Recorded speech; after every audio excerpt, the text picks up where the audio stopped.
From the most trusted names in local news, KDPG Sunday Edition. Good morning and welcome to the KDPG Sunday Edition. I'm Ken Rice. As another school year begins, there are continuing concerns about the potential for school violence, and after last year's tragedy in Parkland, Florida, the danger of a mass shooting. This past week, state officials announced the findings of a school safety task force created to try to prevent such incidents. We begin with John Delano and a look at their recommendations. As students across Pennsylvania head back to school, the images of the Parkland High School massacre remain on many minds. Schools that should be safe, secure places for our children to focus on their education and prepare themselves for lifelong success instead became another place that we needed to worry about where we are sending our children.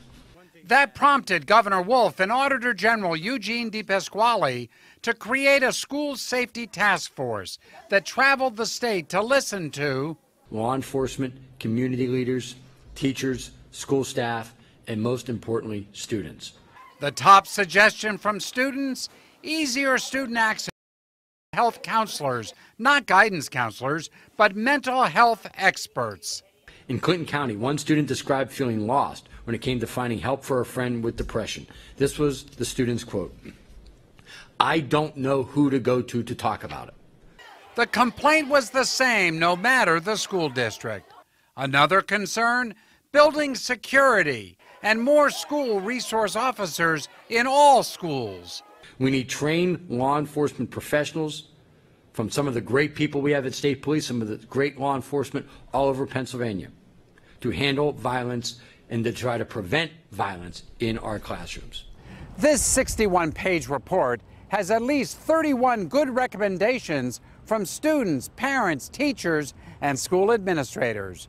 But many of them cost money, and Pennsylvania school districts are notoriously short of cash. So it could be that these recommendations end up nowhere.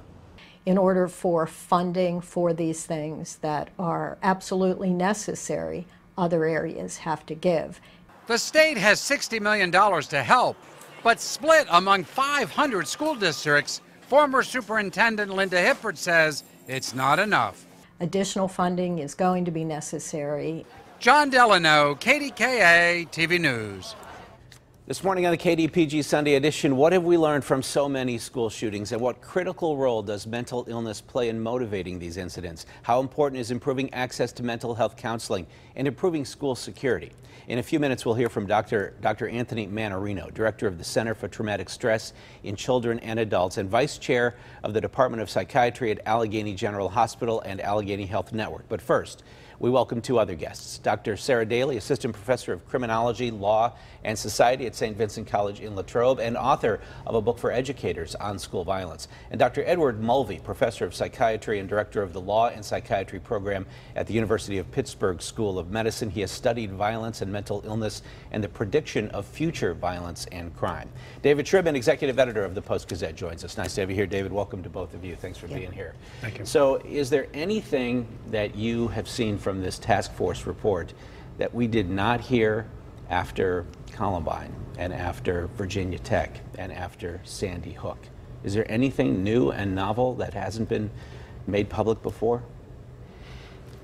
No. No. So do you take anything from this? Will this task force report that says things that appear to be somewhat obvious? We need more mental health counseling. We need better access to mental health counseling. We need to look at the physical environment. We need trained law enforcement to come and look at school environments to make them secure. We need to address online bullying. All of these things, forgive me, but they all sound very familiar.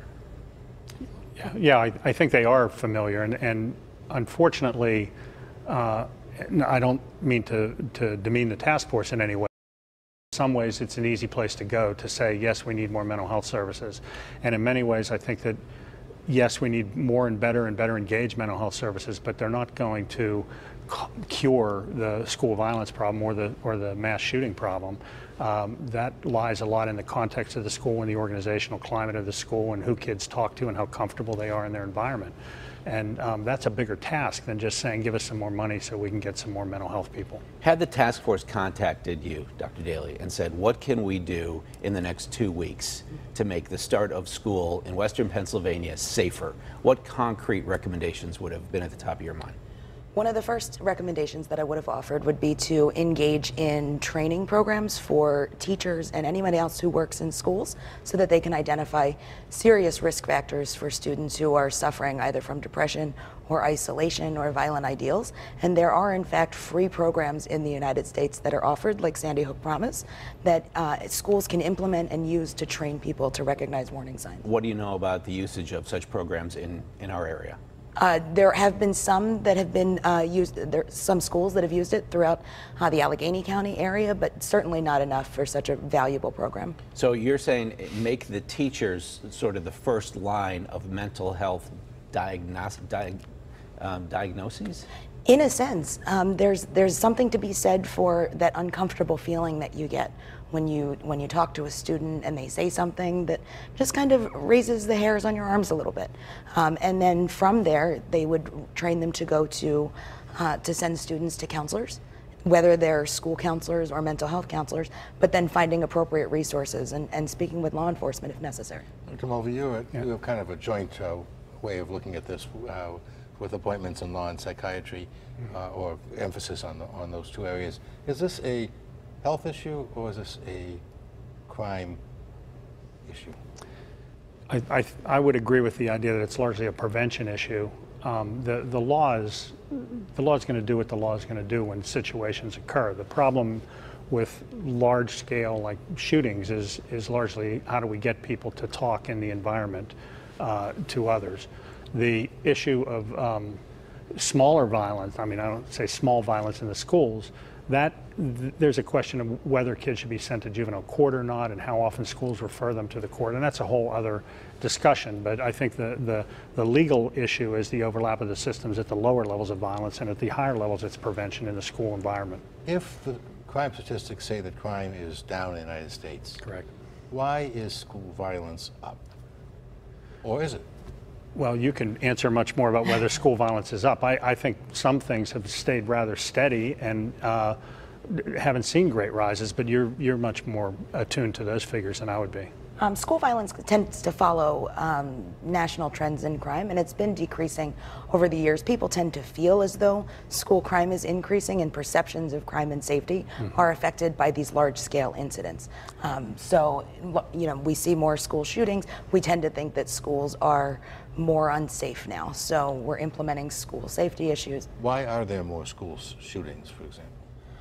I think this could be any number of reasons. I think that students lack resilience now, so learning how to deal with problems. Is there a copycat element? You know, I see that this works and gets people's attention. Maybe I'll do it too.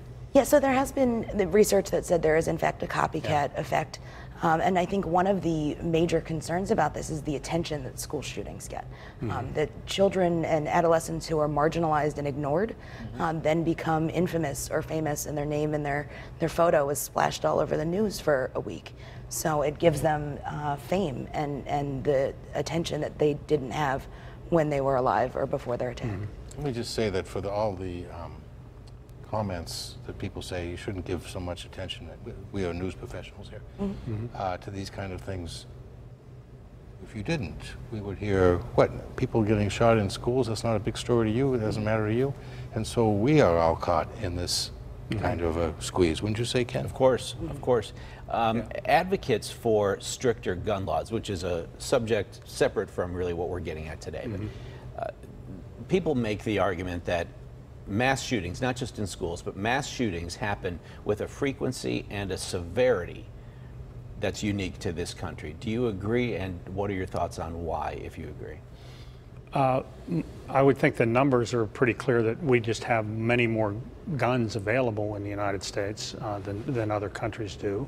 I think there's one other country that actually per capita has more guns per person.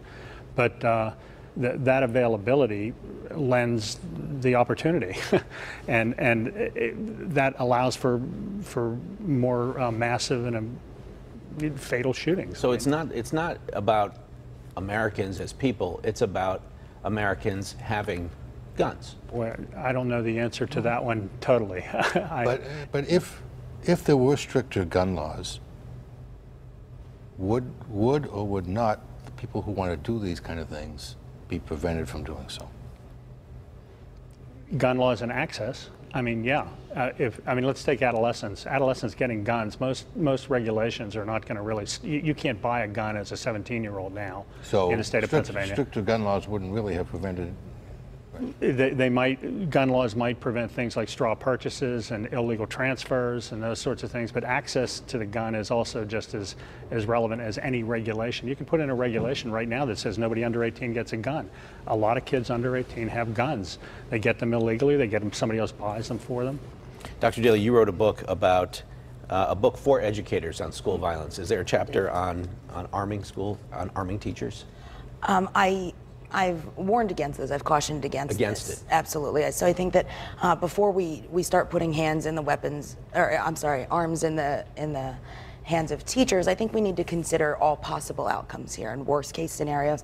From a research perspective, you really need to engage in a full-scale problem analysis and policy analysis before you take such drastic measures. I think that when we see horrific events like Parkland, our first reaction is a knee-jerk policy, and that's been dangerous historically. So I think we need to examine all possibilities and potentially other ways to address the issue. But now to come at it from the other side, gun rights advocates would say, well, why should the bad guy be the only one in that building with a gun? Mm-hmm. So why can't it be a teacher who has volunteered for the training? Mm-hmm. So you have a certain number of teachers who have said, this is a responsibility I will take on, I welcome. What's wrong with that? Well, I don't think there's any empirical study of yes, it's good and yes, it's bad. So you come down to where are the trade-offs. Anything's going to be a trade-off in this situation, and having armed teachers in schools, we do know that having more guns in a setting produces more shootings, accidental shootings or intentional shootings or whatever. Putting them in schools and potential access to weapons in schools with kids who are going through problems and growing up creates a context in which something could happen. As mentioned, you've got to think this thing through more than just saying the good guy will always win. We're working on prototypes. So that's an argument against, is that an argument as well against armed law enforcement in schools? It's the presence of a gun is in itself something to be debated. I think that's maybe something to be debated and thought about. I don't know what the pros and cons are of that one, but I certainly would trust a law enforcement officer a lot more with a weapon in a setting like that. And how about the psychological impact of having armed law enforcement people, armed teachers, etc., in schools? What's the sense there? One of the things that I do write about in my book is that prisonization of schools or over-securing schools, especially as a knee-jerk response, tends to make kids actually feel more scared at school. You can think about it in the same way where if you drive into a neighborhood and you see bars on the windows and more police, you realize that you're in a bad part of town. So hyper-security actually can create more fear among students, which impedes learning.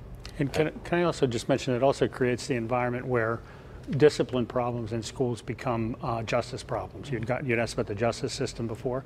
We see an increased referral from increased suspensions and increased incidents that many years ago might have been dealt with by the school are now referred to the juvenile courts. And that's becoming an issue as well. All right, we need to take a break. Let's do that now. We'll come back with more on the KDPG Sunday Edition in just a moment.